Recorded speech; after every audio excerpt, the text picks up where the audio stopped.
vamos recomeçar o seminário, né? Eu tinha proposto como grande tema de hoje à tarde a ação pública, né? E nós estamos aqui com o inspetor Jailson Moura da Silva, que é da Guarda Civil Metropolitana, né? E que vai apontar para a gente, vai fazer uma palestra. Ele está com os colegas dele que trabalham nas diversas regiões, porque a Guarda Metropolitana trabalha de maneira descentralizada. Então, ele vai fazer essa pequena palestra para nós, e eu também disse a ele que logo depois poderia ser entrevistado, como foram os dois palestrantes de hoje de manhã. Mas eu vou só, de uma maneira um pouco mais formal, que eu não fiz de manhã, dizer quem é o inspetor Jailson, né? O inspetor Jailson, ele tem 25 anos de trabalho, mas sendo 11 deles na área ambiental. Tá? Atualmente, ele está localizado, o local de trabalho dele é na região norte, onde iremos amanhã, mas ele já fez também um trabalho na região sul. Se vocês se lembram dos mapas colocados ontem e hoje, a região sul é também uma região de nascentes, é uma região de lagos, e que também tem uma boa parcela de áreas protegidas. Então, são regiões bastante importantes. O inspetor Jailson, atualmente, ele é educador do curso de formação de segurança urbana, em duas disciplinas, policiamento ambiental e educação ambiental. Ele é graduado em gestão ambiental e está fazendo atualmente uma pós-graduação em auditoria e perícia ambiental. Então, acho que tem uma série de outros cursos técnicos. Eu disse para ele que eu não ia falar todos, de jeito nenhum, mas a experiência dele, né, nesses 25 anos de trabalho, sendo 11 na área ambiental, acho que dá para a gente uma dimensão, né, de como é esse trabalho. Então, eu passo ao inspetor Jailson a palavra para a gente faz a sua apresentação e depois, se tiver algumas perguntas logo em seguida, e a gente abre para a entrevista. Sim, ao longo da palestra, o Martim vai fazer de tempos em tempos uma síntese do que você falar, traduzindo já para o alemão. Tá bom? Ok. Boa tarde a todos. Como a professora Nelly falou, né, já tenho uma pequena experiência na área ambiental e, de antemão, agradeço a oportunidade de estar palestrando e ter um público bem diferenciado. Agradeço a professora Nelly e podemos começar. A história. Guarda Civil Metropolitana. O papel da Guarda Civil Metropolitana começou em 2001, naquele nome GEPAM, que é uma sigla, Grupo Especial de Patrulhamento Ambiental. Um grupo que, de 30 homens, eles tiveram a iniciativa de estar formando e qualificando para poder trabalhar em prol do meio ambiente na região sul da cidade de São Paulo, especificamente em Parelheiros, onde existe hoje, considerado uma APA, a APA Capivarimonus, que é o nome. Em 2007, foi formado a Guarda Ambiental dentro das unidades da Guarda Civil, onde havia áreas de interesse ambiental e começou a realizar esse patrulhamento em algumas áreas de interesse ambiental. Em 2009 foi qualificado e relacionado um programa específico para a Guarda Civil e em 2014 formou-se a Superintendência Ambiental, que é o nome, a sigla SUDAM, e está até hoje, onde realiza os patrulhamentos dentro da cidade de São Paulo, nas 3 áreas, norte, sul e leste. Aqui são as unidades. À esquerda que é a unidade Anhanguera, aonde eu pertenço, região norte de São Paulo. E essa unidade, ela fica no Horto Florestal, que é a base de apoio à unidade. Devido à área ser muito grande, então ela precisa ser dividida para poder efetuar o patrulhamento intensificado nas áreas de encosta da região da Serra da Cantareira, que é uma unidade de conservação. À direita dos senhores, é a unidade IDAM Capivarimonos, Inspetoria de Defesa Ambiental Capivarimonos. Fica localizada no Parque Itaim, região de Parelheiros, extremo sul de São Paulo, com o apoio náutico, que é o patrulhamento nas represas de São Paulo. São 2 represas, Billings e Guarapiranga. E o patrulhamento náutico, ele intensifica-se nas construções irregulares, nas margens da represa. E também, aos finais de semana, existe muita recreação nas represas, onde muita gente utiliza de embarcação e motonáuticas de forma irregular, onde eles realizam também esse patrulhamento através do termo de convênio com a Marinha do Brasil. Através desse termo de convênio, eles ficam autorizados a navegarem nas águas e fazer a fiscalização de documentação desses usuários. E na Zona Leste, fica situado no Parque do Carmo, na região leste de São Paulo, o patrulhamento nas áreas da área de Várzea do Tietê especificamente, fica ali em Itaquera, para coibir as ações e a invasão de propriedades que é considerado áreas de proteção ambiental, para não avançar na invasão e onde se transformam as comunidades de forma desordenada. Aqui na região sul, eu esqueci de falar, é uma ilha chamada Ilha do Bororé, onde tem uma área de proteção ambiental também, chamada Ilha do Bororé. Também tem uma unidade lá que realiza o patrulhamento local. Aqui são as áreas que nós patrulhamos. Isso aqui é um pouco das áreas que nós patrulhamos. E nessa região aqui, na região leste, são um parque natural. Existe muitas queimadas em determinada época e também nós fazemos esse combate nos parques naturais, o combate a incêndio. Alguns são de forma involuntária, mas outros são provocados para eliminar as espécies arbóreas, para fazer a invasão de terra por pessoas que, através de movimento. Essa região aqui é uma região norte de São Paulo. Isso aqui é uma encosta da Serra da Cantareira, onde também existe muita degradação ambiental através da invasão de pessoas, fazendo o desmatamento e as queimadas. Um problema também que ocorre é nas margens de córrego, nessa foto aqui, ó.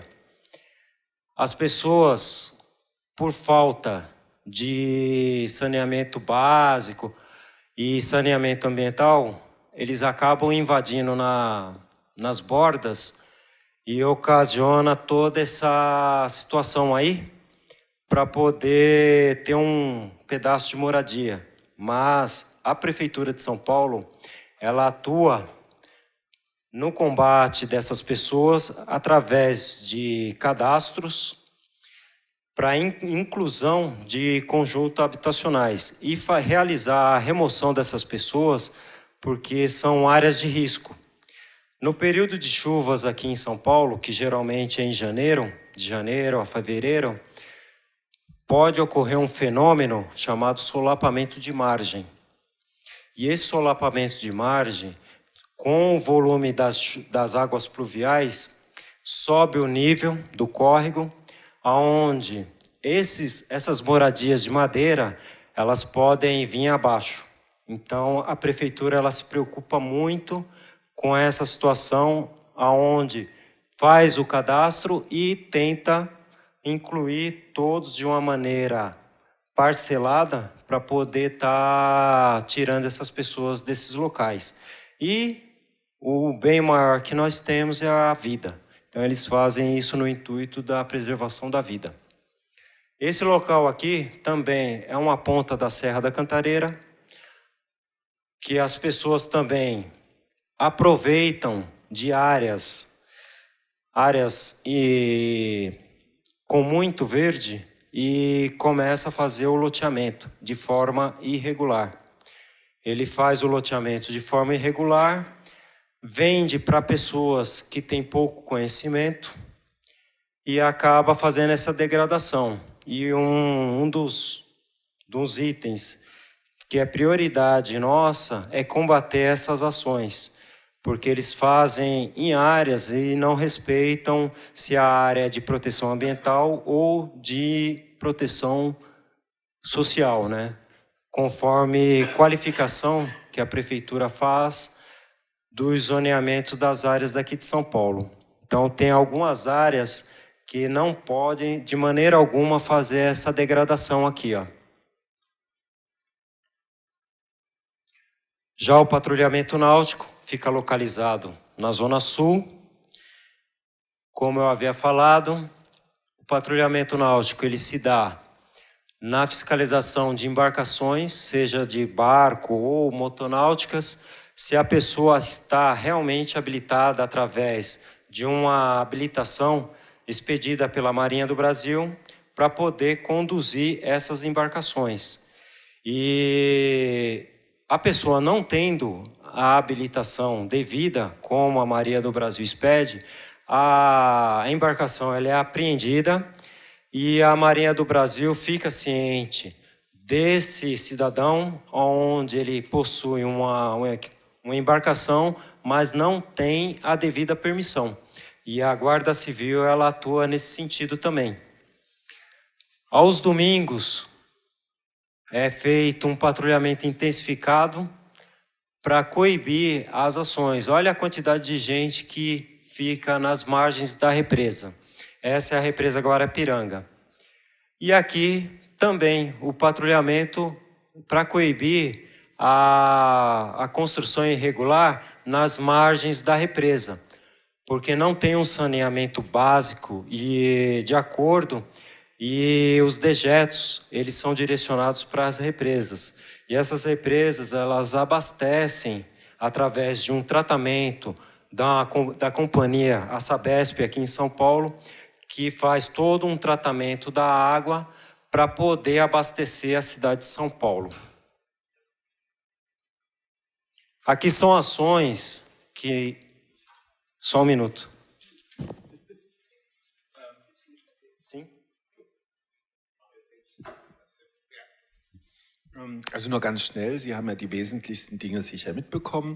Der Inspektor hat uns zunächst mal vorgestellt, wann seine Einheit gegründet wurde, 2001 in der ersten Fassung, 2007 dann als Guarda Ambiental, 2014 dann in Form einer Superintendencia, also einer etwas größeren Einheit mit verschiedenen Abteilungen, mit verschiedenen Inspektorias, also Kommissariaten, wenn Sie so wollen, die in verschiedenen Gebieten der Stadt aktiv sind. Wichtiger Punkt sind unter anderem der Schutz der großen Trinkwasserreservoire, der großen Represas. Sie erinnern sich, Billings, Guarapiranga, das sind die zwei großen Stauseen, die für die Trinkwasserversorgung von São Paulo besonders wichtig sind und die natürlich auch immer in Gefahr sind durch illegale Landnahme, illegale Besetzung der Ufer eingenommen zu werden. Er hat ja dann im Wesentlichen die großen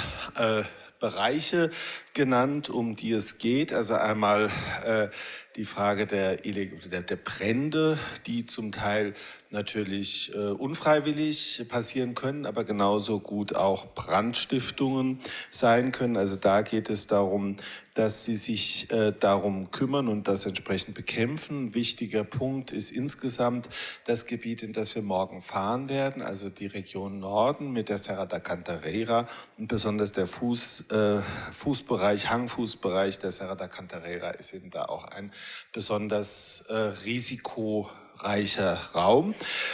Es geht sehr stark um die Margens de Córrego, also um die Bachufer-, Flussuferbereiche, weil hier kommt es ja auch immer wieder zu Landbesetzungen, Landnahmen, Besiedlung der Uferbereiche und das sind natürlich auch besondere Risikobereiche. Und es geht eben auch vor allem um diese Risikosituation und Sie sind dafür zuständig, Menschen, die sich in diesen Risikosituationen befinden, auch entsprechend umzusiedeln. Das geschieht in Kooperation mit dem sozialen Wohnungsbau, also Leute, die in solchen Risikobereichen sich befinden, werden katastriert und entsprechend für soziale Siedlungsprojekte vorgemerkt und dann eben umgesiedelt. Ein dritter oder jetzt schon, ein dritter Bereich der war vorher eigentlich schon von ihm besonders mit dem Bild angesprochen, ist also der Invasion, das Invasionspotenzial, das Invasionsrisiko im Bereich der Serra da Cantareira, also durch die fortschreitende Urbanisierung, deshalb immer mehr informelle Landnahme. Und ein vierter Bereich sind irreguläre Loteamentos, also Parzellierungen, wo also Menschen, Unternehmer, Spekulanten versuchen, Land in Bereichen, die nicht dazu geeignet wären, zu parzellieren und dann zu verkaufen. Und dafür ist die Guarda Municipal, also die Umweltabteilung, die Umweltpolizei, wenn Sie so wollen, zuständig, auch das zu verhindern. Und er ist eben bei den weiteren Bereichen, die er hier uns erklärt. Voltando, aqui são alguns apoios aos outros órgãos que a Guarda Civil ela trabalha em parceria com outros órgãos. Desculpa.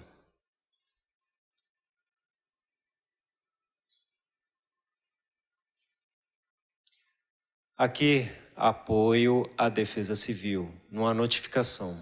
São áreas, como havia dito, próximas na margem do córrego, onde a Prefeitura, através desses agentes, eles fazem a quantificação de pessoas que estão ali para posterior fazer a remoção deles. Aqui se dá quando, após faz a notificação, é realizado o desfazimento da moradia e direcionado essas pessoas para um outro lugar, dentro daquele programa de inclusão social. Aqui, Secretaria do Verde e Meio Ambiente, é o apoio que nós damos à Secretaria do Verde e Meio Ambiente, no monitoramento de áreas, né? São especialistas em meio ambiente, aí com apoio também desse aparelho que a Guarda Civil adquiriu recentemente, que é o drone, e através do controlador do equipamento, ele obtém as imagens numa tela aqui e realiza todo o mapeamento de uma área através desse equipamento, onde, quando nós não conseguimos ir por viaturas, acessar determinada área e nem incursão de mata. Aí é utilizado esse aparelho aqui como imagem aérea para realizar e ver o que tem dentro de qual determinada área. Aqui são algumas ocorrências. Essa ocorrência aqui, na cidade de São Paulo, é uma poda drástica de uma espécie arbórea. O cidadão aqui, ele fez o corte drástico dessa espécie arbórea aqui, e por ser dentro da calçada e acionado a viatura, ele é conduzido à delegacia ambiental e responde criminalmente por esse corte aqui em São Paulo. É um crime de menor potencial ofensivo e a pena dele possivelmente é de prestação de serviços e multa.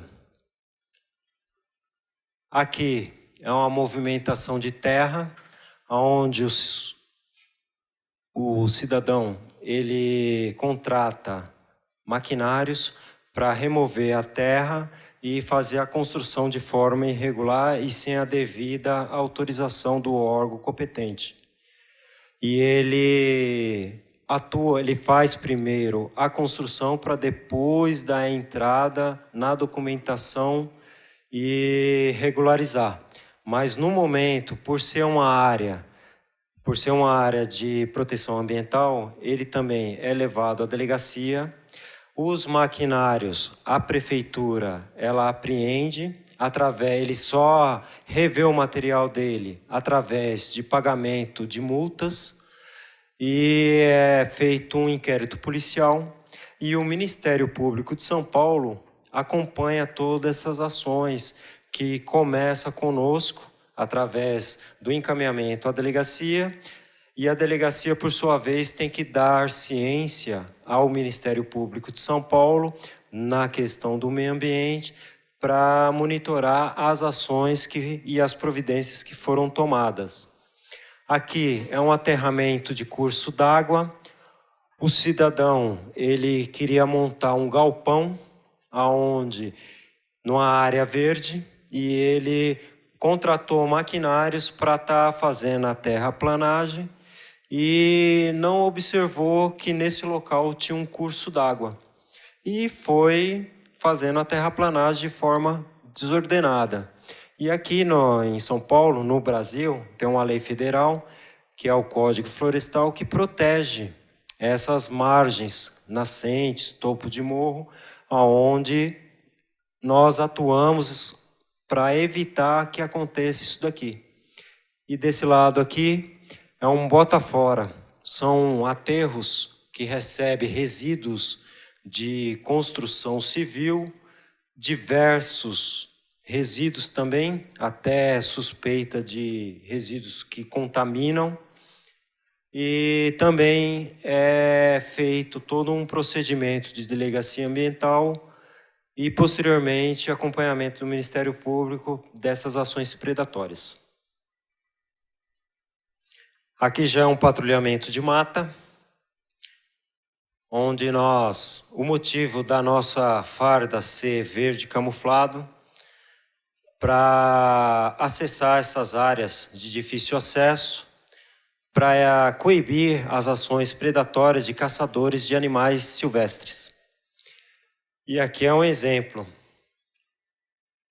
Essa equipe aqui é uma equipe que eu trabalhava e foi localizada essa armadilha aqui na trilha do animal quando ele é próximo de curso d'água.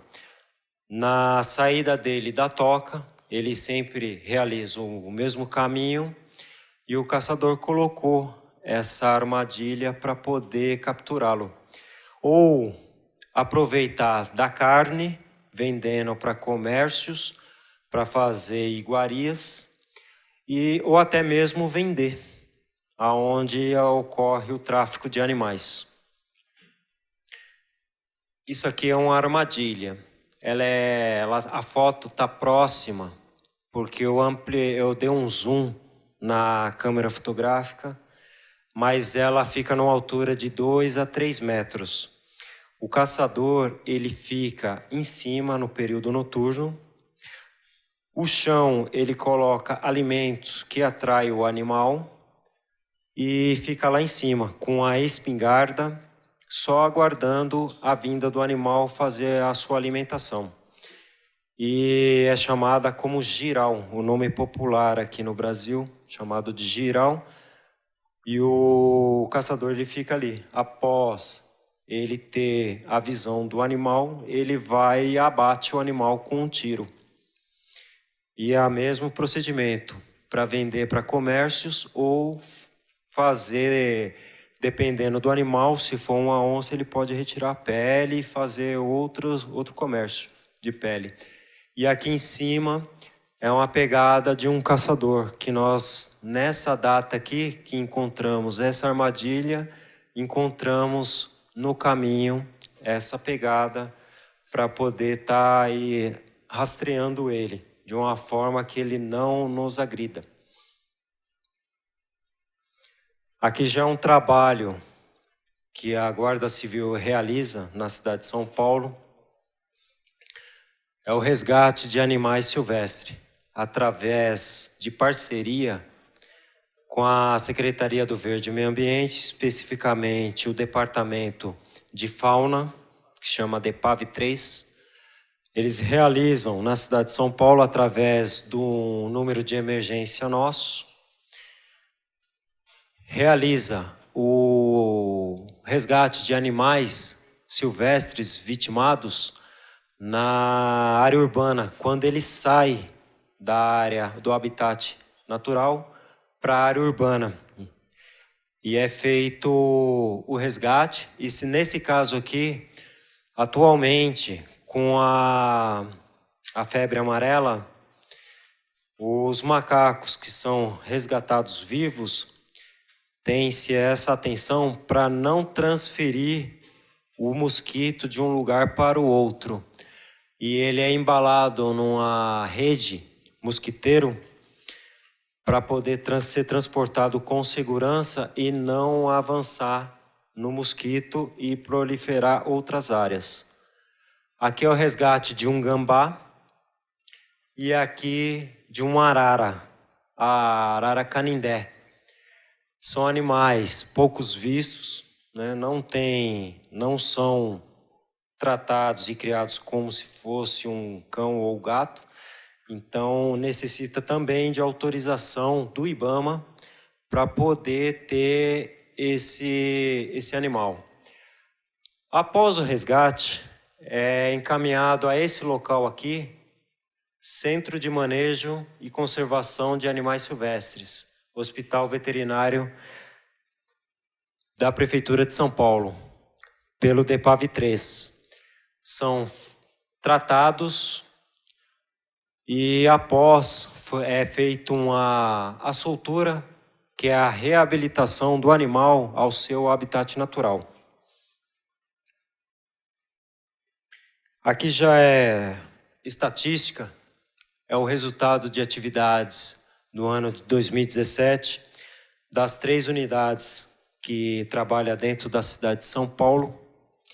E é um gráfico para quantificar e os senhores terem a dimensão do nosso trabalho em 2017, como que foi.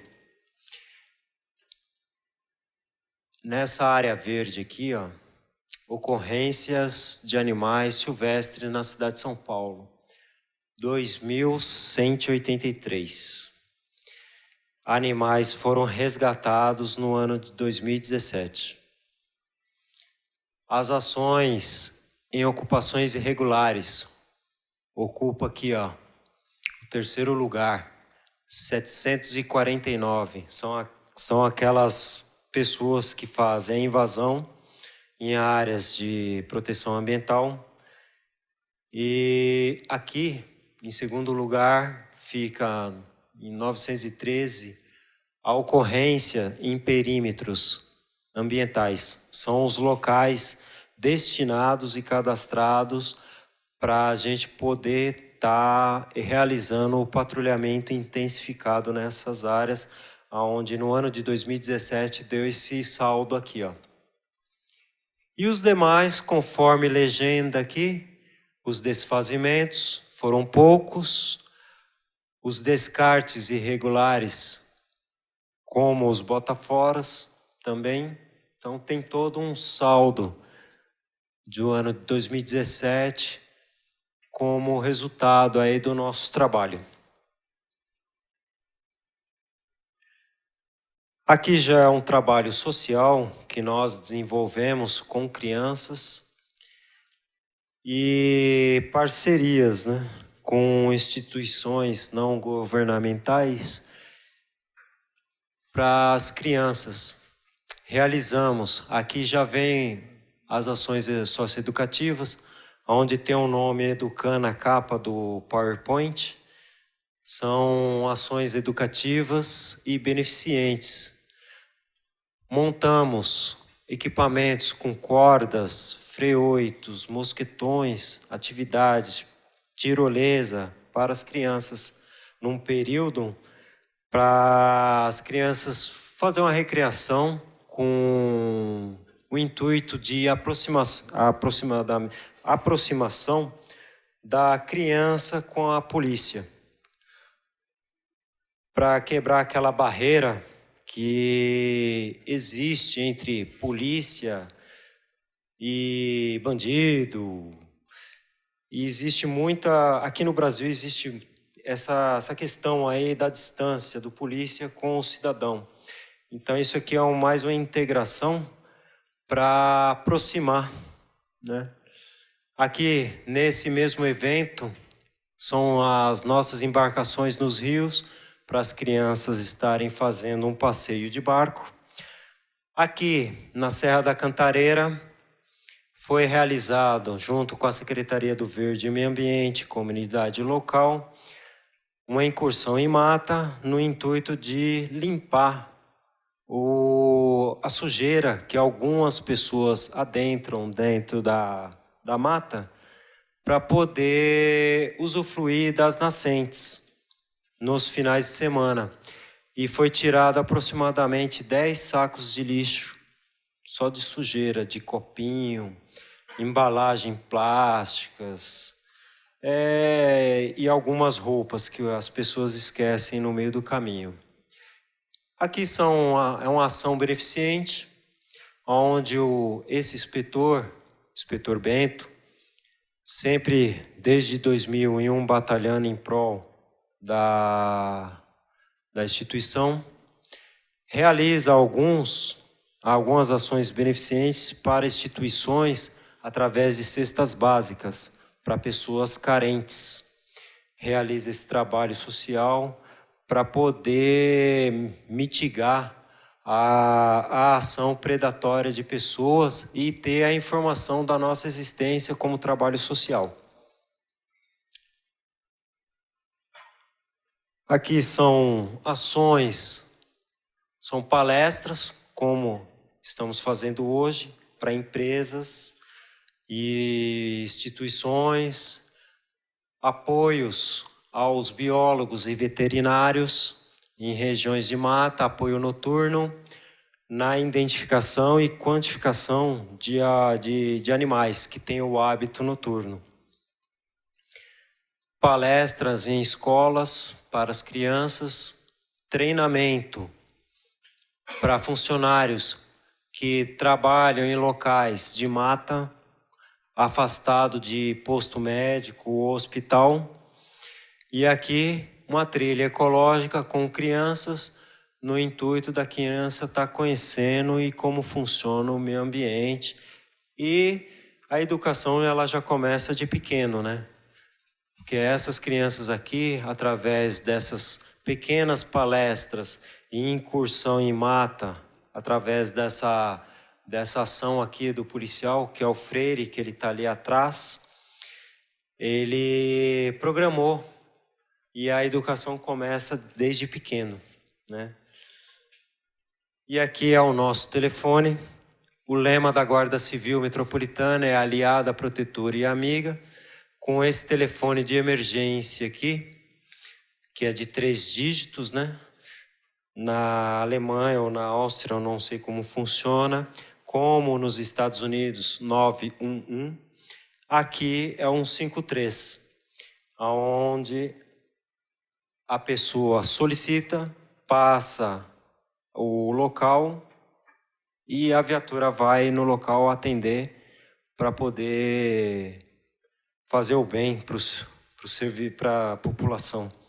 E aqui já fica encerrado a minha palestra. Agradeço a todos, a professora Anneli, a todos que estão assistindo aí. Espero que foi construtivo aí e a informação vai conseguir aí chegar até vocês aí para poder melhorar o desempenho dos senhores. Muito obrigado.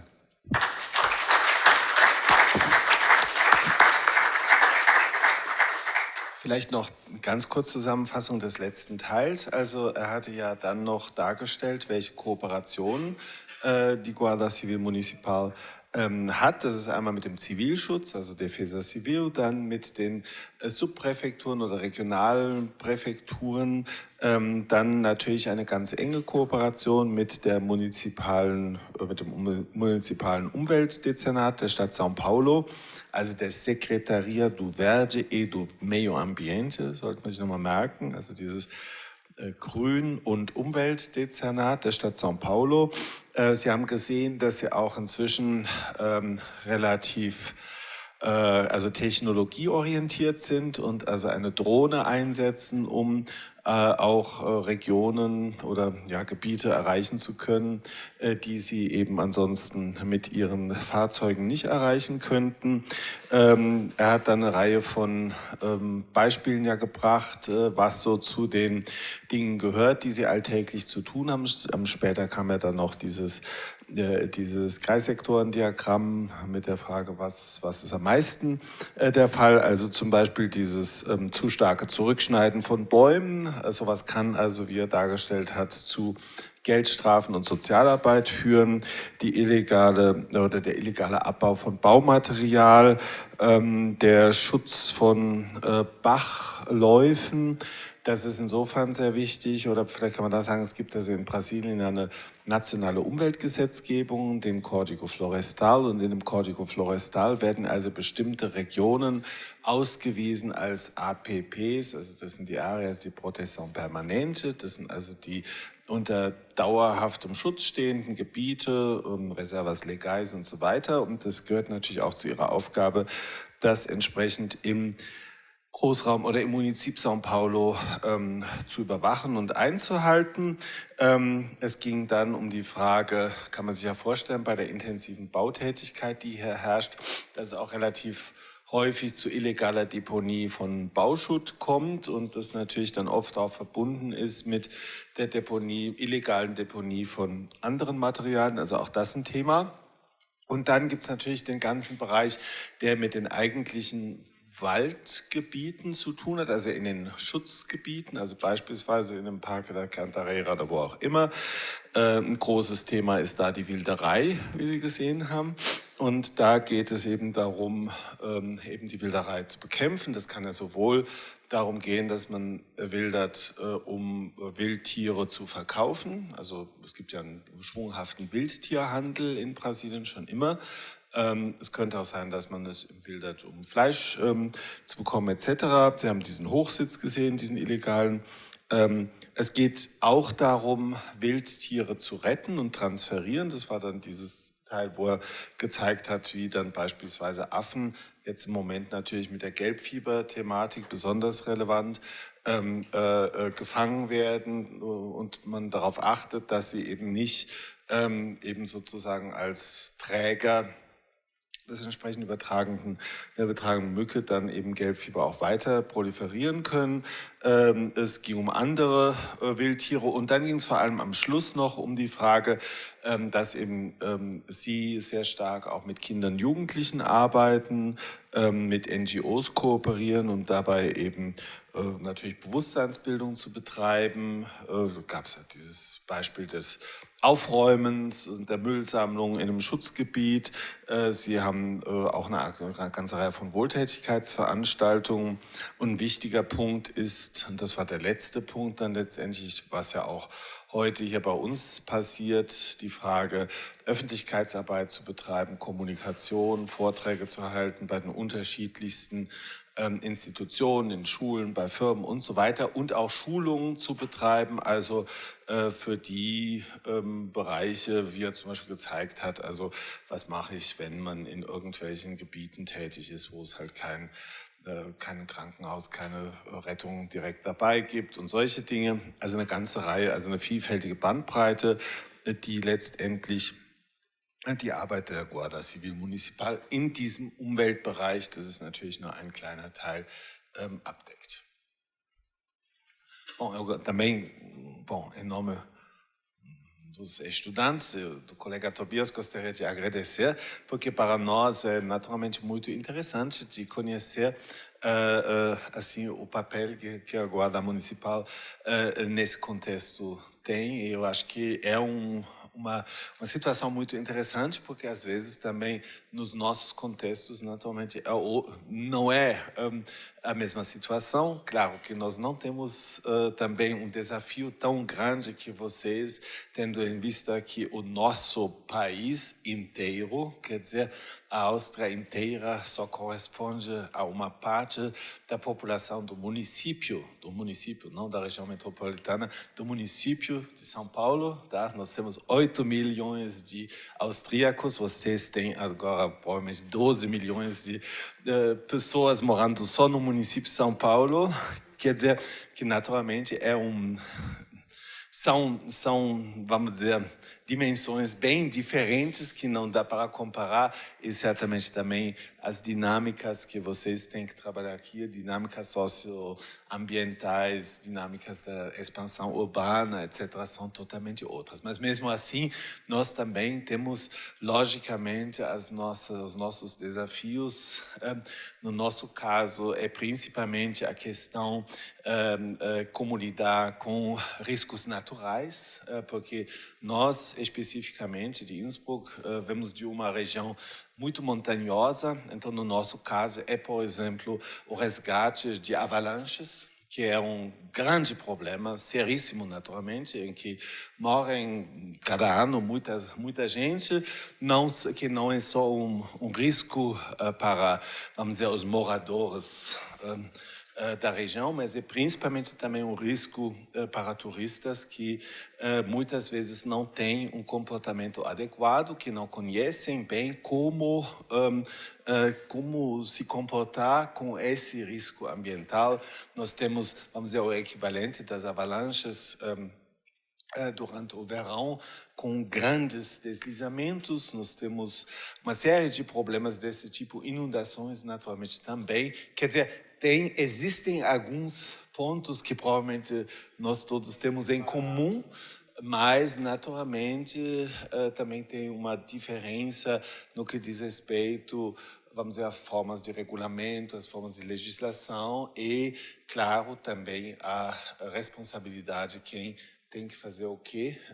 No nosso caso, é principalmente um papel da defesa civil, do corpo de bombeiros, principalmente, que age nesse contexto. E nós temos um corpo muito específico que nós chamamos de Bergwacht, que são aqueles, vamos dizer, policiais e bombeiros que são especializados no trabalho em alta montanha e que naturalmente tem todo um equipamento específico de helicópteros, etc., que é justamente adequado para aquele tipo de trabalho. Então, mais uma vez, muito obrigado. Eu acho que para nós foi muito interessante e importante conhecer seu trabalho. Obrigado, eu agradeço a oportunidade.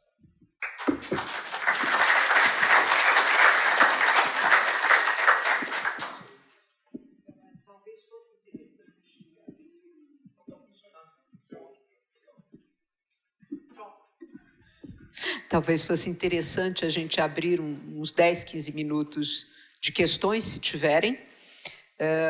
Deixa eu ver como estão também. A Heloísa está aí, a Yara está aí. Se tiver alguma questão da manhã, acho que pode ser colocada agora.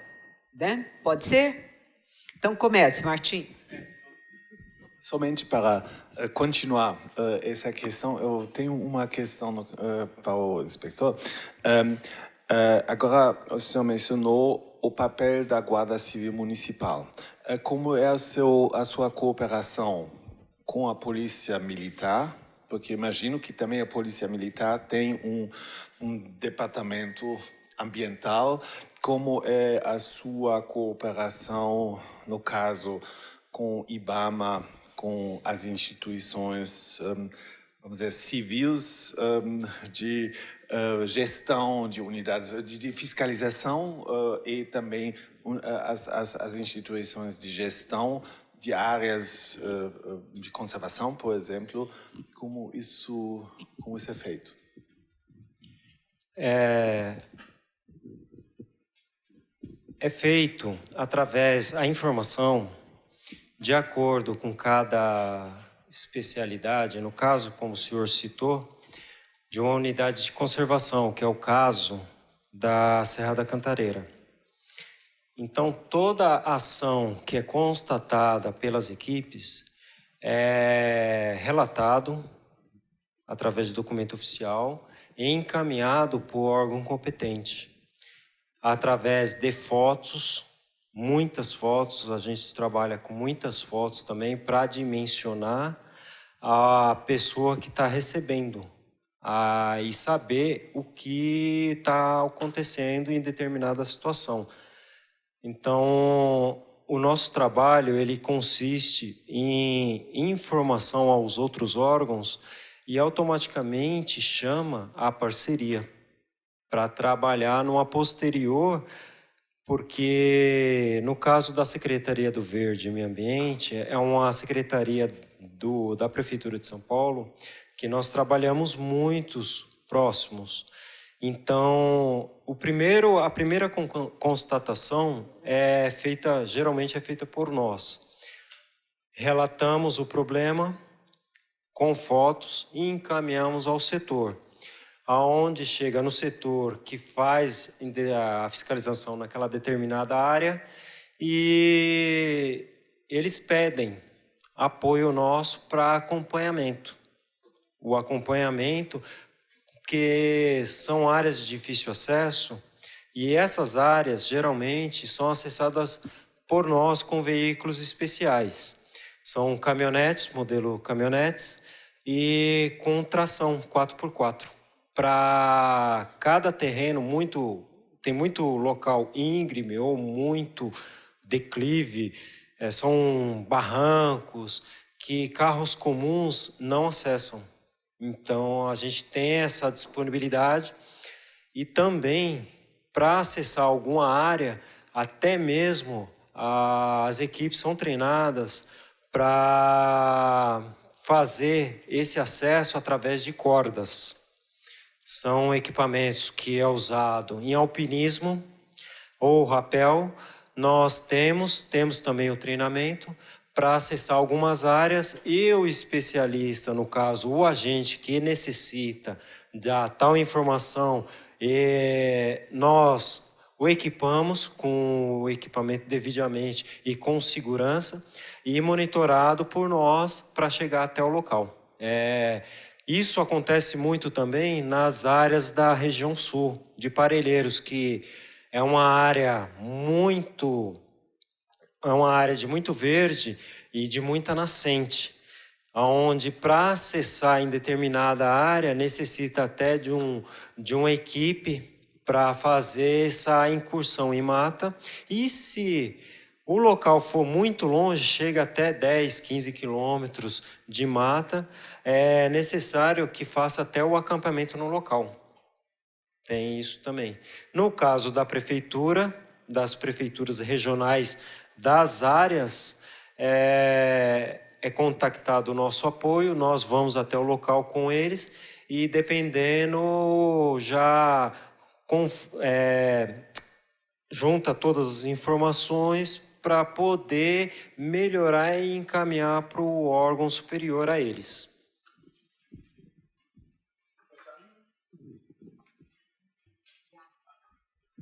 Ganz kurz nur Also es ging um die Frage, wie ist die Zusammenarbeit mit unterschiedlichen anderen Institutionen, die in diesem Bereich arbeiten. Also er hat besonders Wert gelegt auf die gute Zusammenarbeit mit dem Umweltdezernat der Stadt São Paulo. Normalerweise kommen die Hinweise auf irgendwelche Irregularitäten von Ihnen, dann werden es gibt sehr viel Fotodokumentation, das wird dann an die entsprechend zuständigen Organe weitergeleitet und dann wird zumeist in gemeinsamer Aktion der Ort aufgesucht, um eben entsprechend zu sehen, was da passiert ist.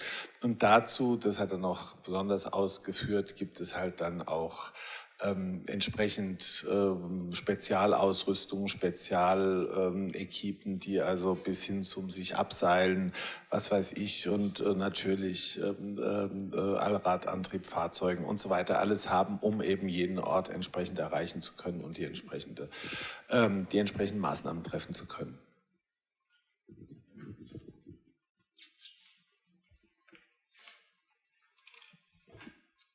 Obrigada.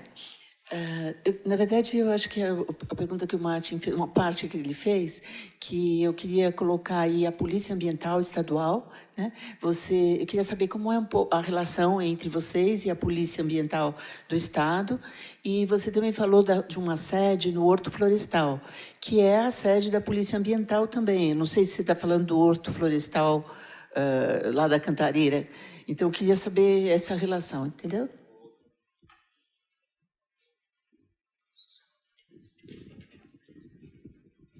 Enquanto você volta. Eu vou aproveitar para complementar alguma coisa também, porque a minha pergunta era na direção que o Martim já colocou.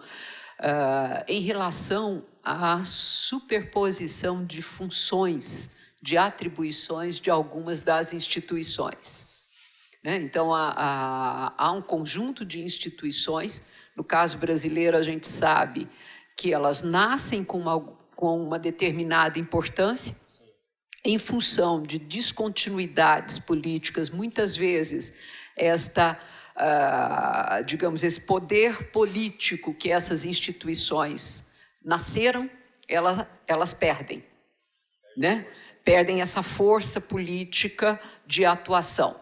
E criam-se novas instituições. Então, há frequentemente um processo de sobreposição de funções. Tá? Então, já que você vai comentar a articulação, por favor, também a sobreposição, se existe, com a GCM. A senhora perguntou sobre a parceria e o contato com a Polícia Militar Ambiental. Algumas vezes é realizado, né, alguns contatos, mas não muitos. São informações que podem ocorrer tanto para nós como para a Polícia Ambiental. Existe alguma pequena troca de informação, mas isso daí fica a nível de comando para comando, não de unidade para unidade. Ela pode, tanto a Polícia Ambiental, ela pode ir na nossa unidade, mas por ordem do comando para obter informações ou repassar informações. E a unidade que a senhora comentou no Horto, existe a unidade da Polícia Ambiental, Polícia Militar Ambiental do Estado de São Paulo, e existe a nossa unidade, que também fica no Horto, mas são próximos. E é a unidade que faz o patrulhamento ali nas regiões de construções irregulares na área de Jaçanã, Tremembé, naquele entorno ali, né, para também estar repassando as questões para o município. A questão que a professora falou, que sobrepõe as funções, a Polícia Militar, ela trabalha mais no pós-crime. E a Guarda Civil, ela trabalha no preventivo, antes de acontecer o crime. Ou durante acontecendo algum crime ambiental. E, de acordo com a questão política, ela pode ser intensificada como pode ser enxugada. Ok?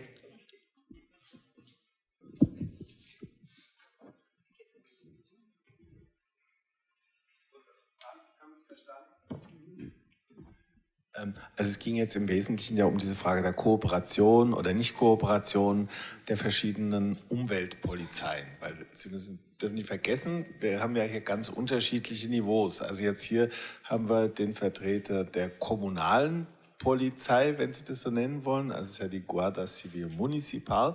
Und es gibt natürlich die Polizia Militar, das ist immer die bundesstaatliche Polizei und die Polizei, die also sozusagen auch immer am präsentesten irgendwo ist und die natürlich auch, was heißt natürlich, die auch eine Umweltpolizei hat. Ja, also Sie haben munizipales Ebene, bundesstaatliche Ebene. Da kann man natürlich fragen, braucht man das und passt das alles wunderbar zusammen?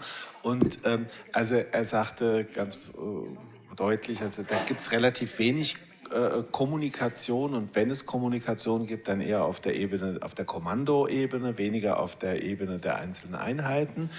Aber es gibt einen Unterschied, dass Sie eigentlich eher im präventiven Bereich tätig sind, so stellt er es dar, während die Polícia Militar Ambiental durch Stadt São Paulo eher im Bereich der Bekämpfung und Sanktionierung von schon erfolgt seienden Umweltdelikten tätig ist. Und die Professorin Nelly hat dann nochmal so dieses Thema angesprochen, dass es natürlich immer in Brasilien so ein bisschen ein institutionelles Gerangel und institutionelle Schwierigkeiten gibt. Man schafft also eine Einheit, die wird dann politisch auch gefördert und gepusht und dann ist aber meinetwegen der politische Schwerpunkt wieder woanders und das kann natürlich dann auch wieder dazu führen, dass zunächst mal was Hochgelobtes dann wieder zurückgenommen wird und verkleinert wird und das ist natürlich, also da hat er sich dann nicht mehr besonders intensiv darüber ausgelassen, aber das ist natürlich auch ein Thema, was insbesondere diesen gesamten Bereich der Sanktionierung von Umweltdelikten schon auch betrifft. Alguma outra questão? Boa tarde, Inspetor Hugo, da área de Parelheiros, né? Jailson, só deixar uma questão para o pessoal aí, para ele entender um pouco aí, da antiga roda, né? Que são o município e o estado reunidos para as ações aí, né? Que hoje em dia virou IDAM, mas o objetivo é único. É só para explicar para o pessoal, para deixar claro que a Guarda Civil, né? Ambiental e a PM, a gente também participa aí de reuniões e tudo que a gente vai falar em campo é tudo, né, debatido. Você pode explicar para o pessoal, por gentileza? Obrigado. Com relação ao que o inspetor Hugo disse, antes já existia um grupo de cada órgão, contando com a Guarda Civil, a Polícia Militar Ambiental, a Secretaria do Verde, a Prefeitura Regional da área, até mesmo Sabesp, Eletropaulo e alguns representantes da CETESB, que é o órgão regulador que mexe na questão de produtos químicos. Então, algumas vezes era reunido essas equipes, onde faziam um planejamento de determinada área para poder fazer uma ação. E antes, lembrando aí, bem lembrado, inspetor Hugo, o contato com a Polícia Militar Ambiental antigamente era mais através dessas reuniões, através dos órgãos que faziam, em determinada situação, faziam essa reunião e planejamento, cada um dentro da sua função, e executava a ação em locais pré-determinados, já com conhecimento de causa e o propósito para fazer tal operação.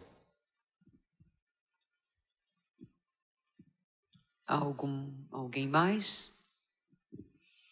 Então, eu vou aproveitar ainda uma questão e retorno à palestra de cedo com o Martim. Uma das coisas que ele tinha comentado é o potencial turístico destas reservas e o slow turismo. Tá? Antes da pergunta em si, eu faço um comentário, né? Muitas vezes, e aqui no Brasil isso é muito comum, entendermos que o turismo é a grande possibilidade. Eu que trabalho com a Amazônia há um tempão, tem 20 e tantos anos, que a grande saída da Amazônia é o turismo. Tá? Não deixa de ser na região metropolitana de São Paulo também, né? Que se fala muito. Mas a pergunta é o contrário, né? Há toda uma caracterização da indústria do turismo como extremamente negativa. Qual é o ponto de equilíbrio? Pois é, então a professora Nelly se refere à palestra que eu fiz, só para aqueles que não tiveram a oportunidade de assistir, sobre as nossas experiências nas reservas da biosfera na Áustria.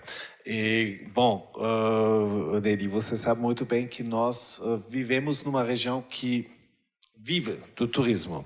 Então, somente o nosso pequeno estado de Tirol, dentro da Áustria, quer dizer, um estado que tem 1 milhão de habitantes, não chega a ser 1 milhão, nós temos ao ano mais ou menos 50 milhões de turistas. Quer dizer, isso é algo de relativamente desequilibrado, é lógico. E isso também de uma forma altamente sazonal, porque a nossa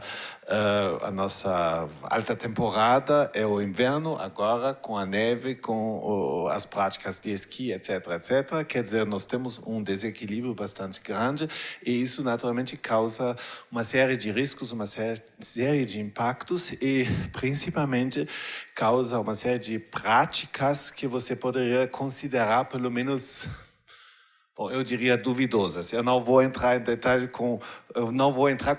em discussões com os nossos estudantes, porque todos são 10 vezes mais especialistas que eu. Eu não estou praticando, não estou esquiando. Quer dizer, então para eles eu sou, de qualquer maneira, absolutamente incompetente de falar sobre essas coisas. É verdade. Mas mesmo assim eu estou observando as coisas. Então, como observador, você naturalmente pode ver que existem muitas regiões que apostaram nessa solução, nessa saída, é o turismo para nós. Então aí você tem várias opções. Uma opção é você aposta num turismo que diz: você tem que crescer.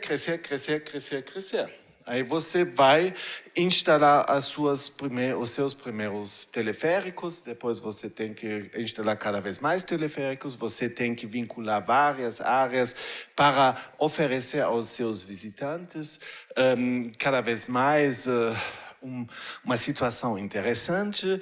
Isso naturalmente vai trazer para você uma série de um monte de capital, é lógico, porque isso custa muito caro. Você tem os empregos diretos e indiretos na hotelaria, na gastronomia, nos serviços mais informais e tudo mais. Então, quer dizer, isso é, sem dúvida nenhuma, um setor que movimenta muito dinheiro mesmo, e isso é muito importante, manda nas regiões. Então, quem manda nos vales de Tirol é o setor do turismo, são principalmente os donos dos grandes teleféricos, porque isso são instalações assim muito pesadas, e aí você tem que investir muito dinheiro. Então, esse exemplo que eu mencionei tem essa situação de ficar fora desse tipo de turismo. E isso, durante muito tempo, foi visto como, vamos dizer assim, o destino dessa região.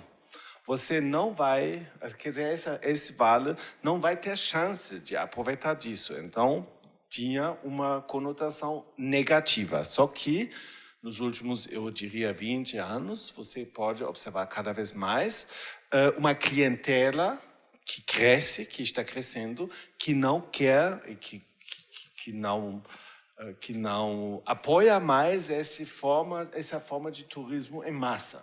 Então, vai mais nessa direção do slow tourism.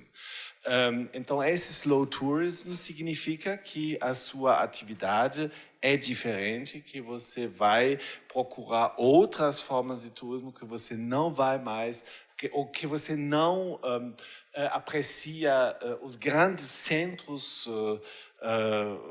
do turismo de inverno, mas que você vai buscar os seus nichos, as suas formas mais individualizadas de passar o seu tempo livre.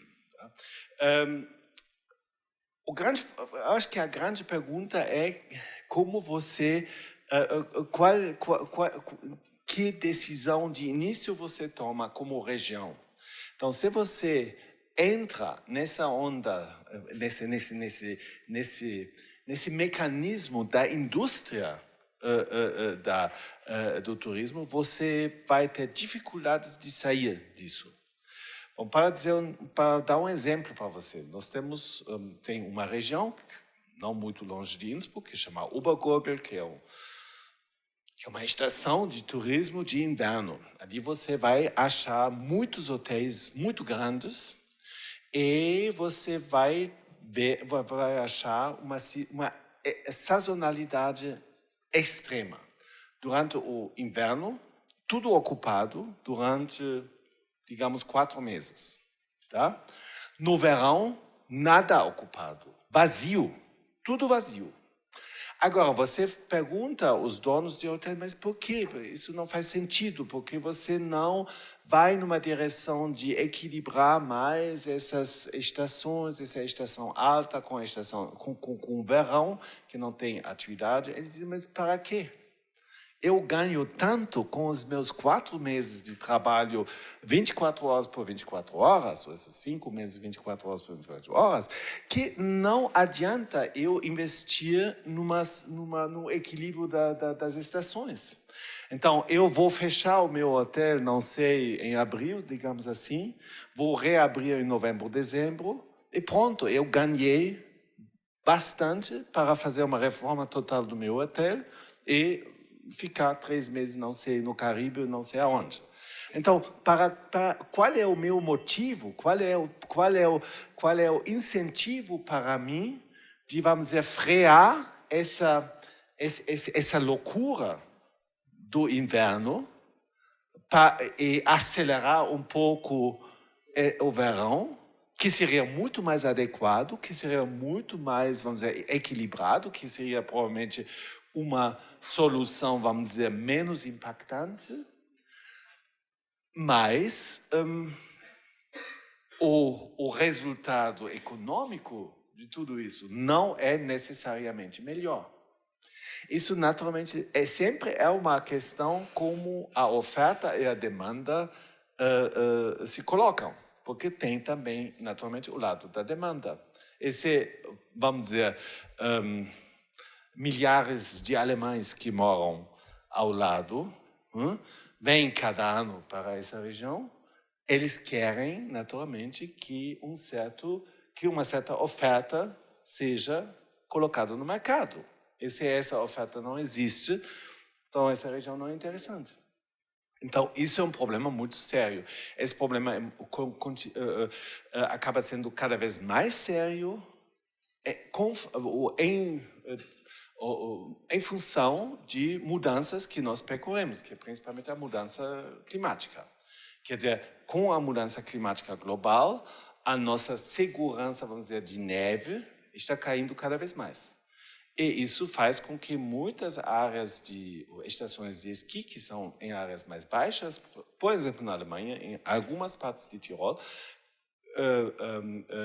percorrem um risco cada vez maior de não ter a neve no momento necessário.